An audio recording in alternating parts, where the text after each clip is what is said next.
Metode horizontal scaling berikutnya adalah menggunakan lookalike audience.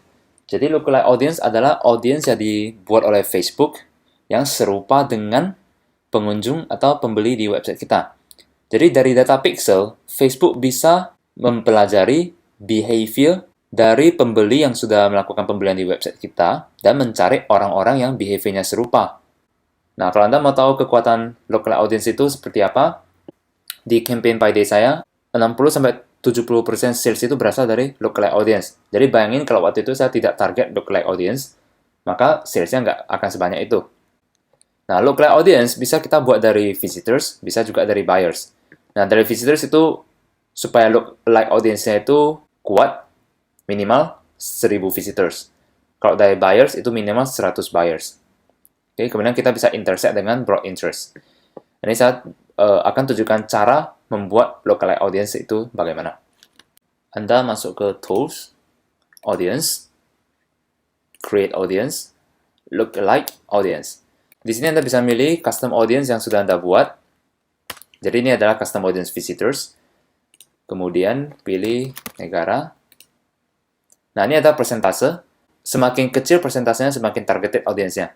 Jadi kalau 1%, itu jumlah audiens yang akan dibuat itu hampir 2 juta. Kalau 2%, itu hampir 4 juta. Jadi kita mulai dari 1%. Nah, kalau penjualannya udah bagus, kita bisa buat lagi nanti yang 2%, 3%, dan seterusnya. Confirm. Oke, ini masih belum bisa buat karena audiensnya masih terlalu kecil. Oke, katanya minimal harus 100 people in your source. Oke, patokan saya itu kalau visitors kita udah 1000, maka saya akan langsung buat lookalike audience. Nah, bagaimana membuat lookalike audience dari pembeli? Pertama, Anda perlu create custom audience. Pembeli dulu. Caranya gini. Create audience, custom audience, website traffic. Nah, di sini Anda pilih custom combination. Di sini pilih event. Kita mau event purchase. Kemudian, sini kita milih campaign URL dan masukkan URL kita. BH Stylist. Oke. Biasa saya masukkan 60 hari terakhir. Masukin BH Stylist purchase. Create audience. Nah, baru kemudian kita create lookalike audience dari BH Stylist purchase. Nah, maka Facebook akan membuat lookalike audience dari orang-orang yang sudah membeli desain BH Stylist kita. Klik confirm untuk membuat lookalike audience-nya. Oke, selain dari purchase, kita sebenarnya juga bisa buat untuk event add to cart.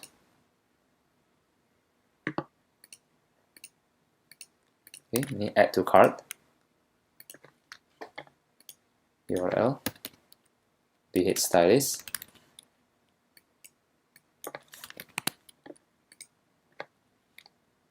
BH Stylist add to cart. Biasanya saya buat lookalike audience dari purchase dan add to cart. Saya split test, lihat hasil mana yang lebih bagus. Karena kadang add to cart itu performance-nya bisa lebih bagus dibandingkan yang purchase. Jadi intinya itu keep testing aja. Nah, setelah kita buat lookalike audience, kemudian kita bisa buat asset baru dan target ke lookalike audience ini. Jadi pilihannya itu di custom audience. Oke, saya tunjukkan caranya. Di bagian targeting, ini kita bisa milih lookalike audience yang sudah kita buat. Oke, nah kita lihat jumlah audiensnya itu sebesar 1.800.000, hampir 2 juta. Kita bisa intersect lookalike audience itu dengan broad interest. Maksudnya, di sini, kita masukkan, misalnya saya target mathematics. Nah, mathematics ini adalah broad interest, karena audiensnya besar banget, 100-an juta. Nah, saya intersect dengan ini. Nah, lihat audiensnya. Berarti kita intersect lookalike audience ini dengan orang yang suka mathematics. Asumsi ini saya jual desain mathematics ya. Nah, audiensnya menyusut dari ini adalah orang yang lebih tertarget. Oke, Anda bisa coba dengan lookalike audience aja. Dan ini buat satu asset, kemudian satu asset lagi. Biasanya saya akan coba intersect dengan broad interest. mathematics contoh.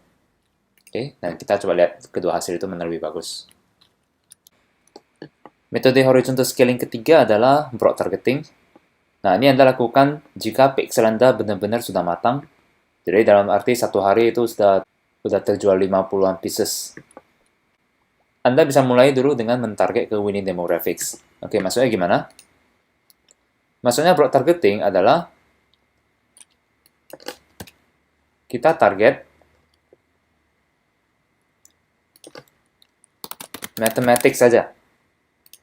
Dan umurnya kita berikan ke umur winning demographics 18-24 contoh, kemudian women dan contoh tadi mobil aja. Oke. Nah, inilah maksudnya broad targeting. Sebanyak 2.500.000 audience. Oke, Anda bisa coba yang lainnya yang berhubungan. Misalnya buat yang lain seperti science. Oke, sebesar 6 juta audience. Ini kalau besar gak apa-apa, dicoba aja. Atau kadang malah saya nggak masukkan ini. Anda boleh coba ya. Ini di targeting nggak usah dimasukin. Ya udah biarin aja. Target winning demographics ini dan seluruh orang di US sebesar 14 juta orang. Oke, ini kadang hasilnya bisa sangat bagus. Karena kita memberikan ruang kepada Facebook untuk mencari buyers berdasarkan event yang kita optimize. Jadi kita bisa pilih optimize for add to cart atau purchase. Anda coba aja.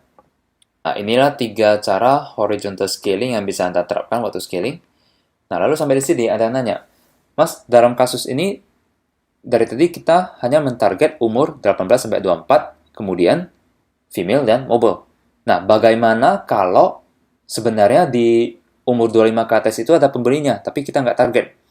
Nah, untuk menjawab itu, ini konsep yang saya terapkan, yaitu ketika scaling, selalu target ke winning demographics dulu.